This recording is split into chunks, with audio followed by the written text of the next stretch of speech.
नमस्कार, मैं NTR आप लोग का अपने YouTube चैनल NTR मैथ्स पे स्वागत करता हूं। अभी हम लोग क्लास 10 का चैप्टर नंबर 5.1 अरिथमेटिक प्रोग्रेशन का क्वेश्चन नंबर 3 करेंगे। ठीक है, इसके पिछले वीडियो में मैंने क्वेश्चन आपको करा के दिखा दिया था और एक का चारों क्वेश्चन हो चुका है। अभी सेकेंड ही करना है, सेकेंड के बाद थर्ड होगा। तो सेकेंड क्वेश्चन जो आपका कुछ इस तरह दे रखा है, मैं यहाँ पे लिख भी दे रहा हूँ। ठीक है, सेकेंड क्वेश्चन जो है इसमें क्या रखा है आपका कि दी गई AP के प्रथम 4 पद लिखिए जबकि प्रथम पद A और सारवंतर D हो। तो सबसे पहले आप ये समझ लो कि जब कोई AP सीक्वेंस लिखते हो, आप AP सीक्वेंस लिखते हो तो सबसे पहला टर्म जो होता है आपका A1, second term A2, third term A3 and fourth term A4। ये जो होता है आपका वो कैसे होता है, फर्स्ट टर्म के लिखते हो आप A, सेकेंड टर्म के लिखते हो A plus D, third term के लिए A plus 2D and the fourth term के लिए A प्लस 3D। ये सीक्वेंस होता है आपका AP का।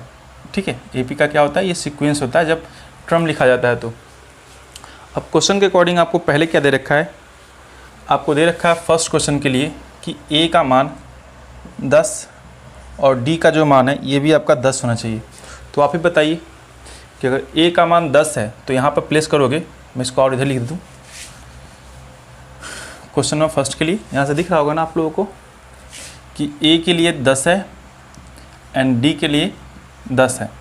तो इसका बताइए फर्स्ट टर्म के लिए A लिखोगे तो A का मान क्या होगा, 10 का 10 कॉमा ये आपका 10 प्लस 10 हो जाएगा।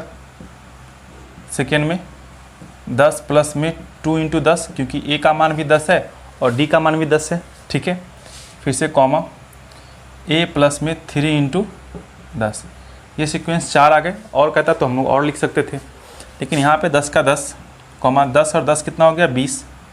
ये आपका टोटली मिला के 30 और ये आपका 40। 4 टर्म आपके यही होंगे और यही आपका आंसर हो जाएगा। ठीक है, सेकेंड क्वेश्चन जो कह रखा है आपसे, सेकेंड क्वेश्चन मैं यहीं पे लगा दे रहा हूँ। सेकेंड क्वेश्चन पढ़िएगा। सेकेंड क्वेश्चन में है कि A का मान क्या हो, -2 हो एंड D का मान क्या हो, 0। वाह, D का मान क्या हो, 0 हो। तो जब A का मान 2 रखोगे तो ये -2 का 2 comma A plus D second term आएगा तो -2 प्लस का 0।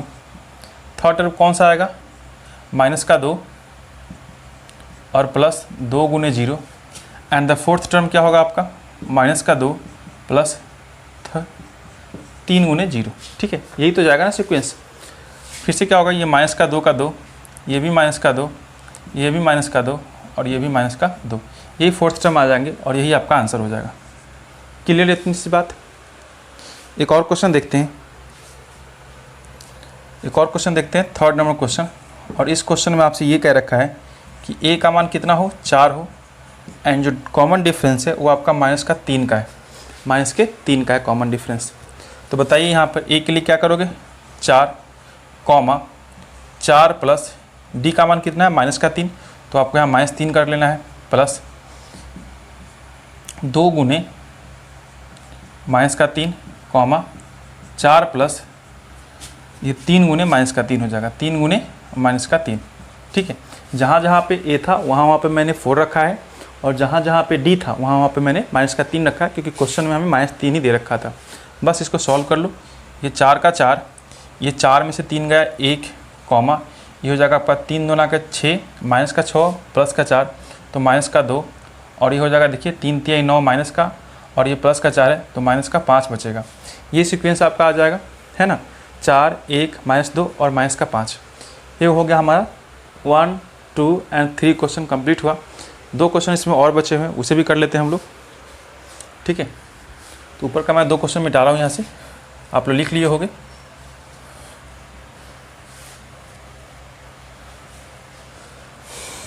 चलिए यहाँ पर देखिएगा 2 क्वेश्चन। फोर्थ नंबर क्वेश्चन में ये पूछ दिया है आपसे, दे रखा है क्या कि A का मान -1, A का मान -1 एंड कॉमन डिफरेंस जो है आपका ये आपका हाफ है। ठीक है, इस तरह से दे रखा है। बताइए A के लिए रखिएगा तो A के लिए तो आपका -1 का -1 ही रहेगा कॉमा A के लिए फिर से करोगे तो -1 और प्लस का 1/2, क्योंकि डिफरेंस आपका 1/2 का हो चुका है। फिर से -1 प्लस 2 गुने ये फिर से -1/2 हो जाएगा कॉमा और A के लिए -1 प्लस ये 3 गुने 1/2, 3 गुने 1/2। क्लियर इतनी सी बात। बस इसको कैलकुलेशन करो। ये -1 का -1 कॉमा 1 में से आधा जाएगा, क्या बचेगा -1/2 कॉमा ये 2 से 2 खत्म, 1 बचेगा, -1 और +1 मिलके 0 कॉमा यहाँ पे हो जाएगा। अब देखिए ये कितना आएगा, हाफ हो जाएगा आपको, कितना हो जाएगा हाफ। क्लियर होगा इतना बात। ये हमारा सीक्वेंस आ गया 4 टर्म का। एक क्वेश्चन और बचा इस चैप्टर का नहीं, इस क्वेश्चन का। बार बार आदत सी हो गई चैप्टर बोलने की, ठीक है। आप लोग लिखते चल रहे हो ना, नोट्स बनाते चलना। लास्ट 5 नंबर देखिएगा कि a बराबर दे रखा है -1.25, -1.25 एंड डिफरेंस दे रखा है -0.25, ये दे रखा है आपका, ठीक है। इसके अकॉर्डिंग भी सेम टू सेम सेटअप करना है आपको। a के लिए है तो a के लिए क्या आएगा, -1.25 कॉमा a + d होगा, यानी कि -1.25 और प्लस का माइनस में 0.25, यानी प्लस माइनस माइनस ही होगा। आप चाहो तो एक ही बार में कैलकुलेशन कर सकते हो, इतना तो आपको समझ में आ ही गया होगा। डायरेक्टली माइनस हिट कर दीजिए, यहाँ पे ब्रैकेट को हटा दीजिए, फिर से कॉमा, ये आपका a है तो a के लिए क्या रखिएगा, -1.25, ठीक है, और प्लस माइनस माइनस हो जाएगा, और 2 गुने d के लिए 0.25 तो आपका है ही। एक टर्म और अब बचा आपका, तो इसके लिए कर लो -1.25 माइनस में 3.025, 3 गुने 0.25, ये सीक्वेंस आपका पूरा फिलफिल हो गया, ठीक है। अब ये तो आपका ज्यों का त्यों ही रहेगा, इसमें तो कोई चेंजिंग करना ही नहीं है फर्स्ट टर्म में। ये वाला पार्ट देखो तो ज़रा, ये माइनस माइनस मिलके प्लस हो जाएगा, जुड़ जाएगा, इतना आ जाएगा ना, कितना आ गया -1.50।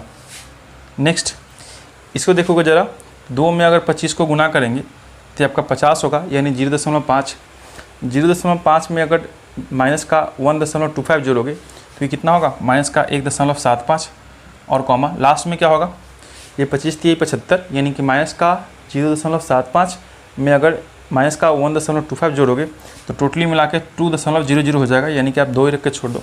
ये आपका 4 सीक्वेंस हो गया। क्लियर इतनी सी बात। तो ये जो हमारा है, आज हमारा क्वेश्चन नंबर 2 कंप्लीट हो गया। इसमें क्वेश्चन नंबर 3 जो है हम लोग नेक्स्ट वीडियो में देखेंगे। तब तक के लिए tata bye bye and see you, take care of you.